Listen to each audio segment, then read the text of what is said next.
আমাদের তামিম ইকবালকে আগে তাদের বুঝতে হবে এবং তার সম্বন্ধে কমেন্টস করার আগে চারবার চিন্তা করতে হবে। কিন্তু তারা মানে কোনো কিছু চিন্তা ভাবনা না করেই একটা বেফাস কমেন্টস করছে, যেটা পুরা জাতিকে কিন্তু নাড়িয়ে দিচ্ছে।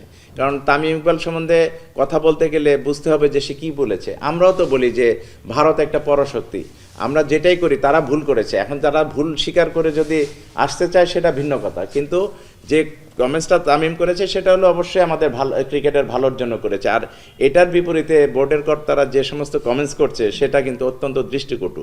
এই ধরনের কমেন্টস থেকে তাদেরকে বিরত থাকার জন্য আহ্বান জানাচ্ছি। বিসিবির বোর্ড ডিরেক্টরদের কথাবার্তার ভিতর কোড অফ কন্ডাক্ট আছে, সেটা মেনে তারা চললেই হয়। তারা বেফাস কমেন্টস করে কিন্তু বিসিবিকে বিপদে ফেলছে। এখন তারা বিভিন্ন বেফাস কমেন্টস করে এগুলি ঢাকার জন্যই অপচেষ্টা করছে, বিভিন্ন মিডিয়াতে আসার জন্য। কারণ তাদের উত্তর এখানে নাই। তো কীভাবে নির্বাচন হয়েছে এটা বাংলাদেশের সব মানুষ জানে। ক্রীড়ার সাথে জড়িত যারা আছে, ক্রিকেটের সাথে জড়িত যারা আছে, প্রত্যেকেই জানে যে তারা কিভাবে নির্বাচিত হয়ে এসছে। সুতরাং তারা তো এই ধরনের মানে মানে টু টার্ন দ্য টাইড, এইটা বিভিন্ন অন্য খাতে এটা নিয়ে যাওয়ার চেষ্টা করছে। মুস্তাফিজকে সিকিউরিটি পারপাসেই কিন্তু বলেছে যে তার খেলা ঠিক না, তাকে বাদ দেওয়া হয়েছে। তো সিকিউরিটি পারপাসে মুস্তাফিজকে বাদ দিয়েছে। সিকিউরিটি ইনসিকিউর ফিল করছে আমাদের হাইকমিশনগুলি। এখন বাংলাদেশ যদি যায় সেটার দায়িত্বটা কে নেবে? এটা ভারতীয় গভর্নমেন্ট এবং ভারতীয় ক্রিকেট বোর্ড যদি তাদেরকে সিকিউরিটি ক্লিয়ারেন্স দিত তাহলে একটা কথা ছিল, কিন্তু এই পর্যন্ত আমরা সেটা পাইনি।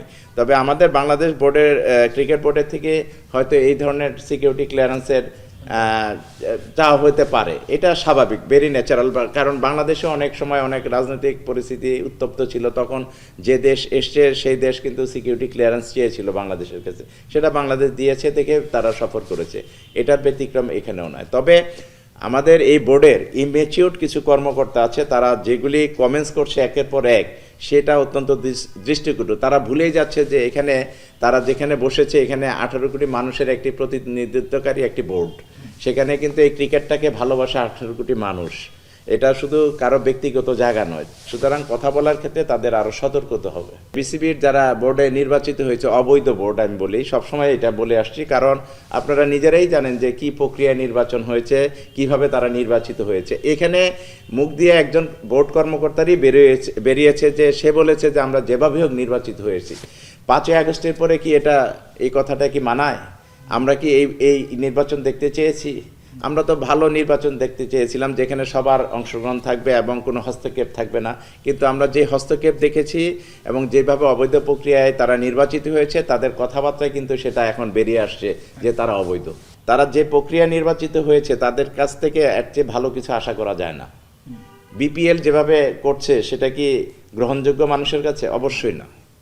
সুতরাং প্রত্যেকটা জিনিসই তারা ভুল করছে, একের পর এক ভুল করছে, এবং এটাই স্বাভাবিক। কারণ তারা যেভাবে একটা সুষ্ঠু প্রক্রিয়া, সুন্দর প্রক্রিয়া এবং গ্রহণযোগ্য নির্বাচনের মধ্যে আসতো, তাহলে হয়তো এখানে আর আল্লাহর রহমত বরকত থাকতো। এখন যে প্রক্রিয়া এসছে সেখানে তো আল্লাহর রহমত বরকত বলে কিছু থাকবে না এই বোর্ডের প্রতি।